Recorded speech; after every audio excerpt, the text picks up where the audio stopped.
and welcome back to Be the Best Version of You. And we will be talking once again about letting go, part 2. So, right now I have within my hands some juggling balls. And why would I have that in my hand when I'm talking about letting go? So, for each person,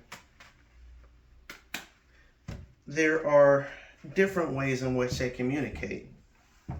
And more physical people, when it comes to letting go, have to use a more physical practice. So when I want to practice letting go, I have a physical system that I'm building into my body of holding on to some things and letting them go. Holding on to some things and letting them go, which is a great practice if you're more physical or if you want to learn something new and increase your creative expression in different ways. Now, not everybody's like that.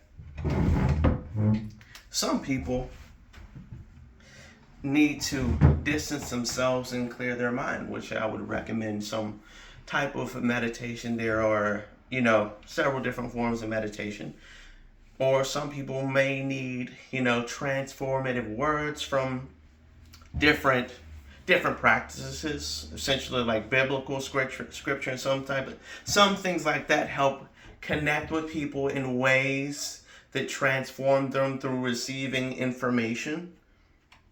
So it all depends on what type of person you are and the thought processes that you use. You have to understand yourself to the degree at which you know where you're having the problem of letting go.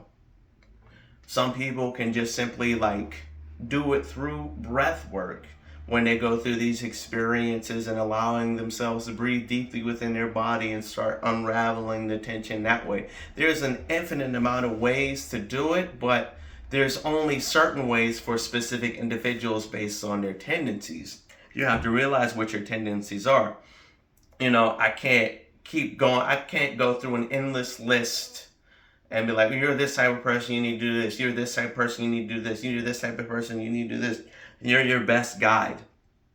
So in guiding yourself to letting go, you have to look at what is actually necessary to let go and the thought processes that have led you into an ingrained position to where you refuse to let go. So you have to be actively willing to engage in those hot spots that you may or may not be willing to talk to other people to help you address. Because if you won't even look at the actual reason in which you're unwilling to let go, then you're never going to make progress anyway. And letting go is not something that is hard. It's something that you do every day. You just don't pay attention to it. You know how many people you encounter when you go outside and you don't pay attention to who they are, and you don't know, you're not invested in their lives because you have let it go.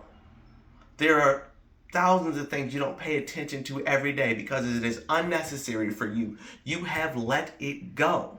Letting go is a natural part of your life that you don't focus on. So if you don't focus on it, you don't grow it. And if you don't grow it, it's hard to know it. So you have to look at yourself in this regard and analyze yourself and figure out what your tendencies are.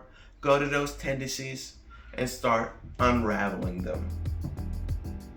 Thank you for your time, and I hope you enjoyed this version of Be the Best Version of You.